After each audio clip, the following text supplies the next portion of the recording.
والصلاة والسلام على رسولنا محمد وعلى آله وصحبه أجمعين. أيها الإخوة الأفاضل، نتكلم حول تقريبا نتائج معركة مؤتة إن شاء الله، انسحاب وما صادفهم في المدينة وما ترتب على هذه المعركة الكبيرة التي حصل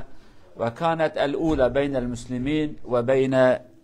البيزنط كما نقول أو بين الروم. إيرو أم بحثا داويبونا شر مؤتة بكن مؤتة مگو أو شر مازن إيه عول نابرا بسلمان هذا ونابرا روم دا چه كو يعني عسكري وان تقريبا 150 هزار بو، مسلمان جي 3000 بو، لشر عولكو مسلمان وأول هفتخن شر عولكو تاريخك أمزان بركي تدا هناك عرب لهم بروم دركتنا، حتى أنا عرب تنبو فقير ونجي خنات كرن جارا يا كمين هناك عرب درتين والهم بروم درتين دبي أم بهف قبول ناكن. أنت تشتي غريب جي ماجو عربي كو بونا كريستيان بونا فلا أم بيجن أو بر عاجز تبون أو جماعة مسلمان عاجز تبون، يعني حفتها تيجي ماجو جاميرا تقول أم نظلام من وشمات بيجن بونا ظلام ممكن أمكن الهم بربان روما درتين المسلمان دركات ما أنا عاجز تبون. لو ما جاميرا نوا أوقات إنسانك بيخمبر شانج بونه مكتوبة بلا بكن أوان إيه بيخمبر كشت اوان قاصد يعني رسولك پیغمبر شان اوان سری جیکر يعني بلکه دی کس که چو جمعه کسراج تشکیت نبون الجمعه اوی مصریجی اوی حبشیجی اوی روم خوشی توا احترام کرد اوام تنه سری جیکر چوا تخد بجی ام ظلامه ای جمعه انا بیجن که حضرت خالد چوا آن صحابیت کاربو خلاص بکه و مصیبت کمازم سر امت اسلام به دایر مسلمان ای وقت دانه. طبعا المهم كيفية انسحاب الجيش الإسلامي من أرض المعركة. كما ذكرنا في الجمعة الماضية، سيدنا خالد بعدما تولى القيادة وكان محنك عسكريا، فهو أدرك بأنه لو انسحب مباشرة جيش العدو سيهاجم عليهم دفعة واحدة، سيقول خلاص هؤلاء هربوا، وخصوصا عدو كان بعشرات الآلاف. فهو تقريبا حوالي 6 5 أو 7 أيام كان في أرض المعركة ينسحب قليلا، يهاجم ينسحب يهاجم ينسحب، حتى تيقن العدو بأنهم لو أتبعوا المسلمين سدخلوا في المستنقع. قالوا المسلمون يجروننا إلى أرض هم يريدونه حتى يقضوا علينا، فتأكدوا بأن هناك خطة عند المسلمين، لذلك رجعوا ولم يفكروا في العودة. فخالد رضي الله عنه كان ذكيا جدا في ناحية إدارة الحروب، وبهذه الخطة الحكيمة استطاع أن يسحب المسلمين من هزيمة كان نتيجته وخيمة على المسلمين. حضرت خالد تشتكي بر غريب وعجيبة قرد عقل ما تبادها بيانه دحب إنسان قبق شربكن ياجي تشتهبن تهما كانت يختخي دست خوش بيش نياري خبر أبي نياري تدوي أبي نظلامش نزبدو كفم أزيبي بقجم جناوي زاروكي وي ولاتي بس تفخرابكم لدما كنت برخو بدي تنارفي. مثلا حضرت خالد شكر پشتكو اوي كرن سروكي عسكري بسلمانه 6-7 روز لوی ميدان هانيما 6-7 روز عسكري هر جاري توزاكي پشكي پاجدا دكشينه تدي لفر 500 حب 300 حب 1000 حبيد بي ايرش بكن تق تق تق تق لوان خنچن حبا هف دكشين جاري قدي تاني داوي لفر داليت خن 6 روز 7 روز 5 روز بوي شكل هاني ليتخن داويتين داوي دوام ناكن شريخو حتى كو في كافري هاني بيجن وان عسكري روم قو والله ابيان نيتا وان خرابه افانات خوازن ما بكشي نسرجيها كي كد ويدا مالا مخراكن. مثلا حضرتي خالد كد روجع عودة بزفريا فلتاندنا بسلمانة تنبو ايوانا بقوتا والله ايوانا رفيا جارة عولدا ام دوام كيوانا قوة وان لينا، ولكن خالد وتابع مسلمان تشكر قونا ام جار كده ناچن ام 6 رو 5 رو 7 لوان درا بمينن حتى كو يقين بكن صادي صد ام تخازن مالا وان خراب كن حتى كو يقيني اوان شبه يعني شبه جوانا نمينه ايرشت كه شداوي ايرشت كه شداوي فردا ايرشت كن شداوي اوان انسان اقو والله يا روكيننه ددوننه سنه هوانا هر تخازن ما بكشينن يعني دفردا جي نيار ام بيجن جاميرا الغورا خو حقلي بون نظام البيشيوان شهي عردك خريبه عرده عربي عرده دوزه شوله نظام البيشيوان هي او جغورا خو راستن فقط ان ابي باش كو حضرتي خالد كر خودش راضي به مسلمان اش في تهليكه مازن خلاص كر اگر روژا کددو یا جو روژا عول چوا که بو سروک عسکر بزفریا اوان اب 200,000 انسان یا 150,000 انسان بقوت والله يا ما ام دست فيكن ام هرن حتى مدينه جباتنا يعني او قص 1000 انسان فقط بفي حكمة حضرتي خالد لويدا هيدي دكارب وترسي تاخد دليفان نيارا وبيجا وانا خطا بيلانا كوانا خراب هي ام دوان نچن حتى اكو مسلمان بفلتن الدنيا دا في سيستم هي السيستم ودحب شربكم بيكيرا يعني بارتي كي جماعتك كي جروبك كي عائلتك كي در حركو هم هر مال اخو هذا مقابل به والله وانا نتظلامن حتى اكو تهرج قرات برخو بدي هيدي حتى اكو او فرصتا سركتنا نكب دستوان نبن سيبون نبي ابسرت كفم تما اكو جار عول دكان اخ بقري هري تشرب لي سكنان تمزقفت اخ بقري تفكر اخ بقري وار حاصل كاري وخلاص بكي كسكي اشتا يقيناك هيدي بيجا ما دقا عوده بيا شو مال اخرونش لا برخو بده بحكمه هيدي باش داره حتى كرب عالمه چه دريج انسان عرفتك افجي حكمتك ابشر يعني بسلامتي مسلمان فلتين يعني ام تقارن بيج انسان مسلمان سركتن دامك 3000 انسان ب 100,000 رات قاربن شربكن وياك بسر نكبتي 3000 تيغوتن او سركتن يعني 100,000 لكو 3000 لكو كابك 3000 مغلوب نبه demek evana serketine evana 200,000 nabejin muhane to 200,000 250,000 ama van insana karibun خب باريزن طبعا امر اخر الصحابه حينما بدأوا الذين كانوا في المعركه الجنود حينما اقتربوا من المدينه انظروا كيف ربى النبي مجتمعا مجتمع كله مجتمع طاعه مجتمع عباده وكذلك كله مجتمع محارب اذا أتى الأمر أو حان الوقت أو اضطروا أن يحاربوا رجالا ونساء يحاربون هذا هو المجتمع الذي يمكن أن نقول مجتمع ناجح ولكن إذا بعضهم يقول أبيض وبعضهم يقول أسود وبعضهم يبكي وبعضهم يضحك هؤلاء لا يمكن أن نقول بأنه مجتمع ناجح ولكن إذا يكون مجتمع متراص متماسك أطفالهم مثل الرجال الشجعانين هؤلاء يمكن أن نقول بأنهم مجتمع ناجح فحينما اقترب جيش المسلمين من المدينة استقبلهم الناس فحينما نقرأ كتب التاريخ يقول النساء والأطفال كانوا يرمون التراب والأحجار على الصحابة الذين انسحبوا ويقول أنتم فرار أنتم انسحبتم من المعركة أنتم كنتم تخافون أنتم خائفون لم يعجبهم بأن المسلمين انسحبوا كانوا يحبوا أن يقولوا لماذا لم تحاربوا إلى الأخير مجتمع هكذا كله يحب الحرب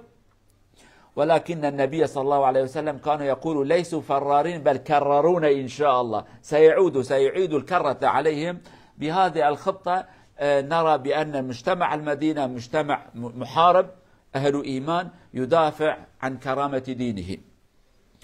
تشتي غريب وعجيب قالوا جماعته إيرو أم نوهانا إيرو أم تفش خاد قرين ظلامتي الجمانة مال نجمير بسلمان أنا مال نلجم جنيوان هندك مانه اوان صحابیه وقتی که هات نزدیک مدینه بون مسلمان مدینه چون پیشیاوان تماشا کن وقتی که چون جنن زاروکن اختیارن ور حاصل پیغمبر چون اوانده علیه الصلاة والسلام پیغمبر حکیم ازانه چد که وان انسان دنیا عاجز بون خلیت کنده آخر کنده است خود آوین سرچعبه وان کفرات داوی جنوان دبین ون راویان و نظلامن وچماش حرده هاتم وچماش جهاد رویان حساب که پیغمبر علیه الصلاة والسلام اصلا ملته کی پرورده کربو تربیه کربو تبش بونه خواده حاضرک ورک کشتن کس که زاروک یوان زاروک چونه نظلام زاروک جن ایرو تماشی جنه می بسلمانات کی جماقیاج زمان وانتنه ها زاروک مج لیسته که وان تلفونات لیزن نزانه کار رشی سپیچیه ناوی پیغمبر خون نزانن مارادونا کیه ناوی چه زانه فلان کس کیه زانه بیا چی تباد زانن فلان کس کیه نزانن ابو بکر کیه ابو بکر نزان علی کیه ابو علی ناس ناکن ناوی پیغمبر ما چیه دچنوتين حتى فهمتكن يرجع مكتنا بي حالي دائما دوسا كوج اولاد خرا تربيه وايمان وميرانيه بيجن تاريخ برد وهاب ودايكا زاروك اقرا دكو كتب راوي استحلال ناكم تزلان بيقرا مثلا تاريخ الاسلام دا جنك يجراد بيجن خنسا 4 حب كوريويد حرب قادسيه دا شهيد كتن 4 كوريا 2 3 4 حب جوانا قو اگر ون ايرو برافن از وحلال ناكم از وقردنا وازاد ناكم ونحلال ناكم ونشاو برافن ونتاب لاي بابا كينا من وباراستيا يعني خاص وانا بيجا وكره زناينن ونتاب لاي بابا وظلام بو ونبرافن از وحلال ناكم حتى شارح بشهيد كاتن هو الحمد لله از ايجاد كارمش ربي اخرى بيجم بتشتكي كريه كارم بيجم سر بلند معنا اما دايكي مي انا لا يا من هرا توبه بلا زي لا يا من هرا في تشتي انا بك خدوري هر تشتي بديها يعني دايكي ما لتركيا مجوانات بيجم بسكويت وزانه چنه ابي پر نازك رات بي زاروكي بسكويتا يعني بسكويتا خور ناب خاصا نازكن امونه زاروكي بسكويتا يعني اوان انسان هانه چون پیشیوان گونچ مراویانه صابين لو چونه پیشیوان کبرا داوی جوان دبي اون ترسيانه فرارون يعني وترسونه كن وترسيانه وناتنه طبعا پیغمبر عليه الصلاه والسلام حكمتي وتشتكي ديبو پیغمبر قلنا بل كررون ان شاء الله كرار ابي كجار كاديد تي او زفر جار كاديد چه پیغمبر قلنا انا وانا نراویانه اوانا جار كاديد ايش سروان بكن پیغمبر بعقلك عسكري بعقلك سياسي في كلمانه تقول يعني دشار تلشي وتي زرارتنا تاخذك شي جار كاديد يشتكي خطوبتك امكان خطوبتك تجاره كاديد شي نش حكمته تشار بك حتى تتقدي يعني اورو البي شار بكرانا بشك وشبهه اي 3000 مسلمان يبقى ديانه يعني حتى كو 100,000 كافر باطن 3000 مسلمان جي باطن كشتن النتيجه شيء تشتكي جنه 3000 هاتن كشتن اما بحكمتك كفلتين او فلتان دنهانه بو سبب كو چند تشتي مازن ورن كرنه مي انا وانجي بيجن ان شاء الله چند تشتي كو درس مازن هنا لو ما پیغمبر گو كررون ان شاء الله وانا دزفرن وانا نرويان جاره قدي يريش واندكن طبعا امر مهم سنقول بعض النتائج ولكن حينما الجيش كانوا في ارض المعركه والنبي اوحى الله اليه بان هؤلاء القاده قتلوا ذهب النبي الى بيت جعفر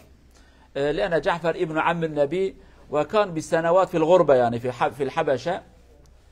ذهب النبي اليهم وهو يبكي وزوجته كانت قد غسل راس الاطفال فحينما رأت النبي قال يا رسول الله هل أتاك خبر من جعفر فالنبي نعم النبي صلى الله عليه وسلم وهو يبكي يقول نعم قد استشهد اليوم ائتوني بأولادي فيأتون بالأولاد يحتضنهم يبكي معهم فالنبي صلى الله عليه وسلم كذلك حينما الأطفال استقبلوا الجيش قالوا أعطوني أولاد جعفر حتى أحملهم معي على الجمل أو على الدابة فهكذا النبي حتى قال للصحابة أعينوهم قدموا لهم طعام الاهتمام بأولاد الشهداء الذين يفدون أنفسهم للدين أو لشيء مقدس فعلى الدولة أن يهتم بأولادهم لا يتركهم مشردين هكذا بلا أب ولا أم الأب الذهب فعلى دولة أن يمد لهم يد العون والمساعدة إكراما لأبيهم الذي فدى بنفسه في سبيل هذا الأمر المقدس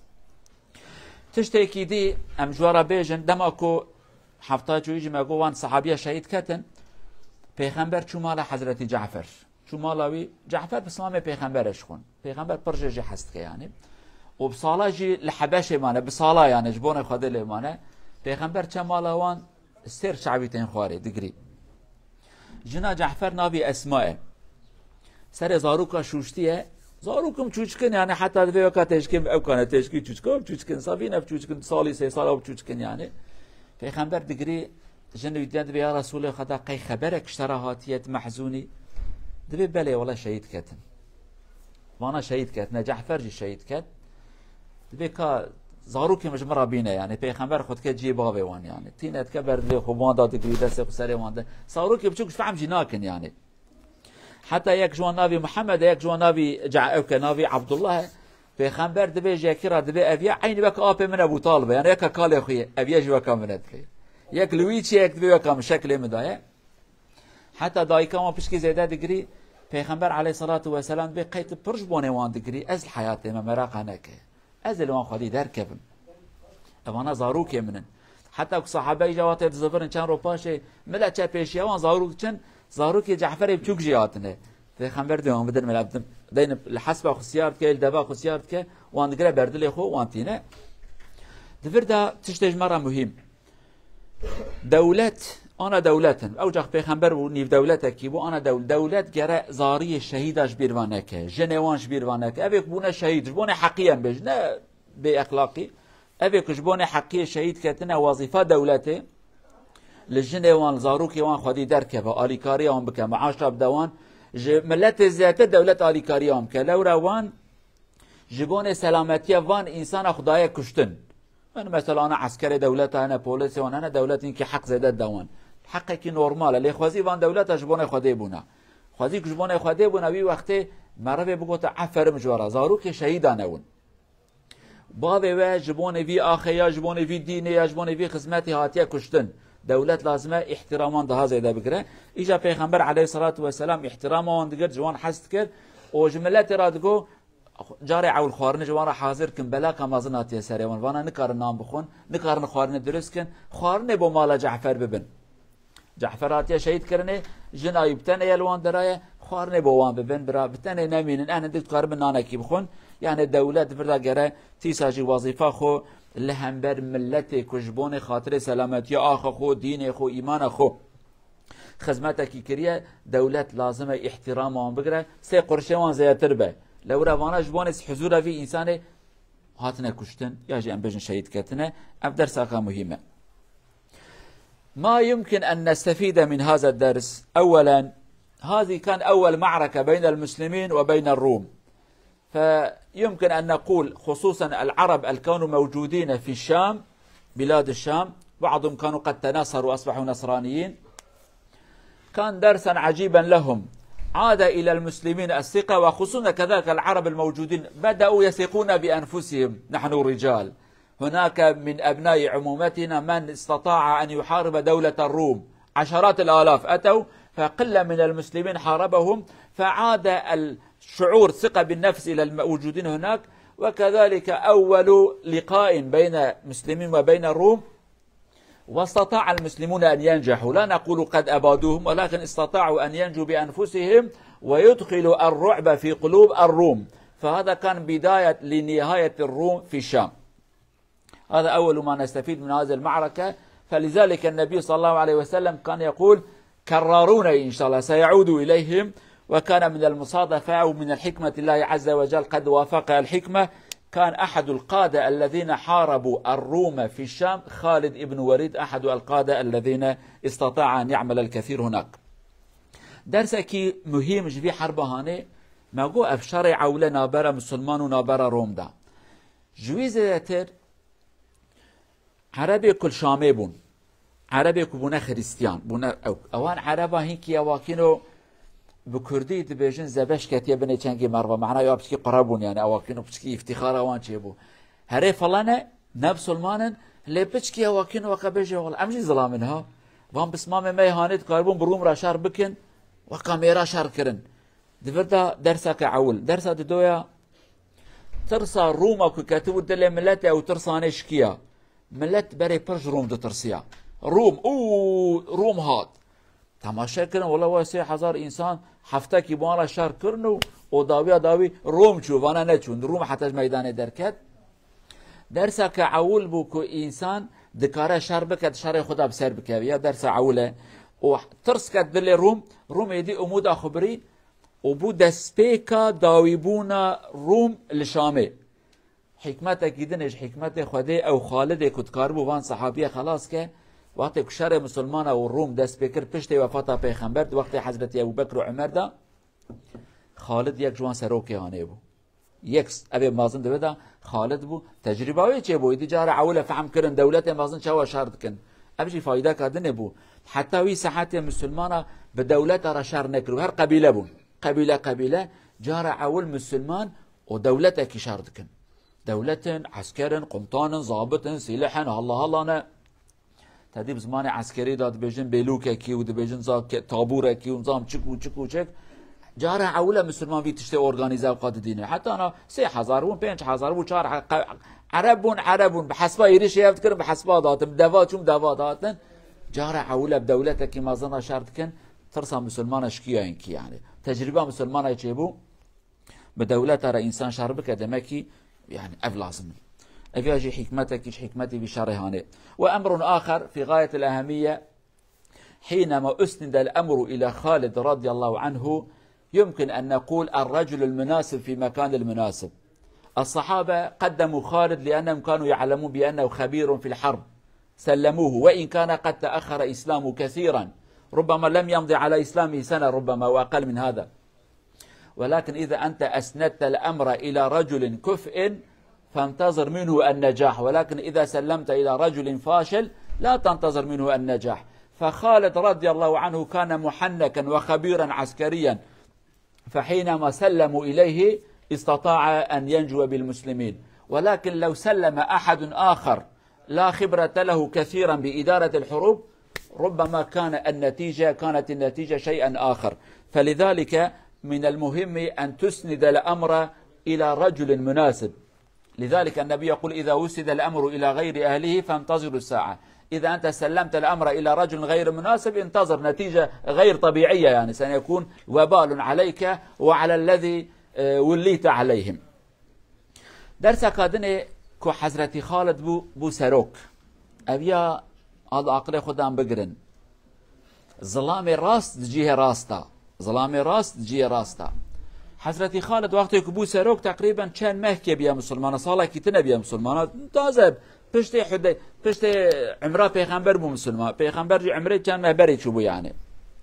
6-7 ماه هي تنه خالد سالا کی تنه بیا مسلمان. ولكن تقالوي هواي صحابي نابا خدا صحابي ما ظنش يعني مثلا یک جوان كوري حضرت عمر عبد الله كوريويه كباوي خورا بیا مسلمان عبد الله وانا وقتی خالد کرد نگوتن خالد یا دو بو مسلمانو دویدا تشتکی نزانی، نه خالد حربه فهمدك، خالد عسكري ده جهاتيه حقي وياك في حربه هاني بذكرن معنا في دنيا خويا هاني ده چه اسلامي ده چه نه اسلامي ده، چه تشت ديني بن چه تشت شيطاني بن، هر ظلامه کی گرت وظیفه کی ده وظیفاوی اف ظلام لائق بی وظیفه به، لائق به. يعني مثلا حضرت خالد نال صحابي كي كش حربه فهمناك بقول هاش تم تبكن سروكي عسكر ما لاخو مسلمان تفخرات كر، ما لاخو انت تفخرات كر. اما خالد رضي الله عنه خبير بو، زانا بو، يعني استراتيجيه وي حرب انسان كي حرب ده عقلي تمام بو، يعني تسليمي ويكرن صحابي كبريا يبركي 10 سال 15 سال بيا مسلمان نقولن خالد يا دو مسلمان يا باش نزاني فاتحه ولا ما جا خب كي نا ابيا جدايه ابيا جدايه تزاناي تحربي كريا تحربي فهمتكي دفي الدنيا خويا هاني داجي ام نبجن غربيا امامه ابيا شيخه ابيا حجيه ابيا زنگينه ابيا بيرنا لاقي في وظيفه يا نلاقي كل لاقي كلام كاشتت نلاقي خبدالي برايك دي ورا، يعني لو ما پیغمبر عليه الصلاه والسلام جاي سؤال كنا قلتنا يا رسول خدا قيامت كينغا قوتيات وظيفه كي بدي ظلامك كنا اهلويه وقت قيامته معنوي، يعني الدنيا سري وداخراتك یکی نه دکتر تیتخی دکتر، یکی نه اکونومیست بیجی ور به اکونومیست، مالا تو ملت تبخرات که جبروی ام في درس اني فهمت كن ظلام مناسب قرد جي مناسب ده حتى كار وخباطاته پیش دهره. رب العالمين وان درس ونصيحته بكنسيب ما ان شاء الله امج حياته پیغمبر وش حياته صحابيه درس باش تشتي بفيد ان شاء الله بقرين. نرجو الله عز وجل ان يرزقنا الحكمه وان نستفيد من حياه النبي صلى الله عليه وسلم ان شاء الله، وان نسير على خطى الصحابه ان شاء الله. الى ان نلتقي في الجمعه القادمه، ابقوا في حفظ الله ورعايته، والسلام عليكم.